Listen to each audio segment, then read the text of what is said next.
Sir science ఇంకా స్పిరిచువాలిటీలో మీరు ఏది ఎక్కువ నమ్ముతారు, ఎందుకు? దేవుడిని ఎక్కువ నమ్ముతారా, సైన్స్ ఎక్కువ నమ్ముతారా? దేవుని ఎక్కువ నమ్ముతాను. ఎందుకు? అంటే దేవుని నమ్ముతామంటే సైన్స్ అంటే నిన్నగారు మొన్న వచ్చింది. దేవుడు అంటే పురాణ కాలం అంటే త్రేతాయుగం, కృతయుగం, ద్వాపరయుగం, కలియుగం నాటి వరకు కూడా పంచాంగాల నుంచి కూడా ప్రతి ఒక్క విషయం కూడా ఇప్పుడు గ్రహణం వచ్చింది. పంచాంగాల నుంచి మనం ప్రామాణికంగా తీసుకున్నారు. అదే మీకు సైన్స్ అంటే ఈ వేళ మీకు ఎడ్యుకేషన్ డెవలప్మెంట్ అయిపోయింది కాబట్టి దాని నుంచి ఇప్పుడు సైన్స్ అనేసి ప్రతి ఒక్కటి అంటున్నారు. పురాణ కాలం నుంచి కూడా గ్రహణం ఎప్పుడు వస్తుంది, ఆ గ్రహణం గురించి పంచాంగాల్లో ఉంటుంది. అదేవిధంగా అమృత కక్షం, ఇప్పుడు అదేవిధంగా సముద్ర మథనం జరిగినప్పుడు అమృత కక్షం ఏ విధంగా వచ్చింది, అప్పుడు అమృతం పంచేటప్పుడు రాక్షసులు వచ్చేసి దేవతలు లైన్ లో కూర్చున్నారు, అప్పుడు శిరచ్ఛేదం చేసేసారు.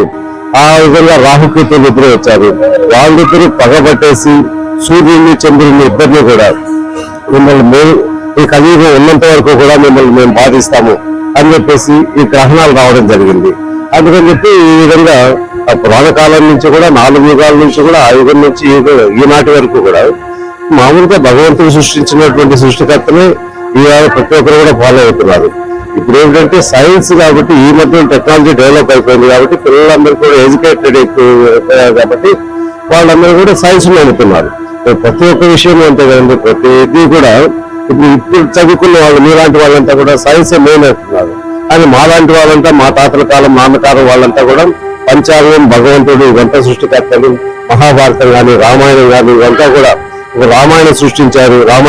రామాయణం గురించి కనీసం అన్నదమ్ములు ఏ విధంగా మేము మెసులుకోవాలి, అదే మహాభారతంలో అదే తల్లి మాట జవదాటకుండా ఇప్పుడు ధర్మరాజు ఇంత చూడంలో ఓడిపోయినప్పటికీ కూడా తండ్రి లాంటి వాడి అన్న మాట వినాలి అని చెప్పేసి తల్లి తమ్ముళ్ళకి ఏ విధంగా బోధించిందో ఆ విధంగా అన్న ఎంత తప్పు చేసినప్పటికీ కూడా అన్న మాట జవదాడకుండా అరణ్యాల పాలు 14 సంవత్సరాలు అరణ్య పాలు అయ్యారు పాండవులంతా కూడా.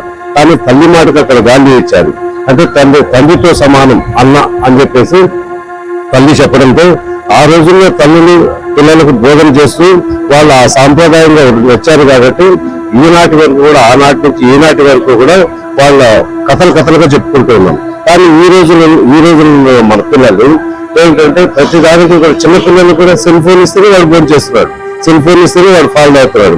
కానీ ఆ రోజుల్లో మేము చిన్నప్పుడు కనీసం సాయంత్రం 6 గంటలు అయితే చల్లటి వెన్నెలలో అందరూ కూర్చునేసి అందరూ ఆడపిల్లలు మగపిల్లలు అంతా కూర్చోసి అమ్మా నాన్నలు పురాణ కథలు చెప్పేవారు, పాటలు చెప్పేవారు. ఆ విధంగా ప్రతి ఒక్కటి కూడా ఎడ్యుకేట్ చేసేవారు. ఈ రోజుల్లో పిల్లలకు సెల్ ఫోన్ ఇస్తారు.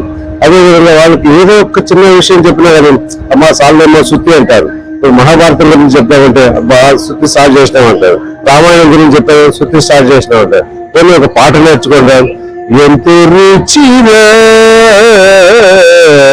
ఎంతో రుచిరా అని చెప్పేసి ఆ కాలంలోని పురాణ కథలు కానీ పాటలు కానీ ఇవన్నీ కూడా ఉన్నాయి. కానీ ఇవన్నీ నేర్చుకుంటారా అని చెప్పేసి ఈనాటి పిల్లలకు చెప్తూ ఉంటే ఈ పిల్లలు సెల్ ఫోన్ ఒకటి ఉంటే చాలు, అరచేతుల్లోనే ప్రపంచం ఉంది అని చెప్పేసి ప్రతి ఒక్క విషయాన్ని కూడా పెద్దల మాట సర్దిమూట అని చెప్పేసి మనందరికీ కూడా తెలిసినటువంటి విషయమే. కానీ ఆ సర్దిమూటను పక్కన పెట్టేసి ఆరోగ్యాలంతా కూడా ఖరాబ్ చేసుకునేసి ఈ రోజు ఫాస్ట్ ఫుడ్లకి దానికి దీనికి అంతా కూడా ఎగబడేసి ఉన్నటువంటి మంచి హెల్త్ ని కూడా వాళ్ళంతా కూడా చెడిపేసుకుంటున్నారు. కాబట్టి యూత్ కి ఇదొకటే మంచి సందేహం. ప్రతి ఒక్కటి కూడా రామాయణం, మహాభారతం, భగవద్గీత ఇవన్నీ కూడా పిల్లలకు బోధిస్తూ ఉంటే రేపటి తరంలో ప్రతి ఒక్కరు కూడా ఒక మంచి ఎడ్యుకేషన్ కి తయారైపోయి ప్రతి ఒక్క ఉన్నతమైనటువంటి స్థాయిలో పెద్దలంటే గౌరవం ఈ రోజుల్లో మనమే చూస్తున్నాం. ఎందుకంటే మహాభారతం అనే కాదు, ఈ రోజుల్లో మన జనరేషన్ లో చూస్తున్నాము. ఈ మార్వాడి వాళ్ళు, గుజరాతీ వాళ్ళు కనీసం 1 సంవత్సరం 1 రోజు పెద్ద అయినప్పుడు కూడా వాళ్ళు వెళ్లి కాళ్ళకు దండం పెడుతున్నారు.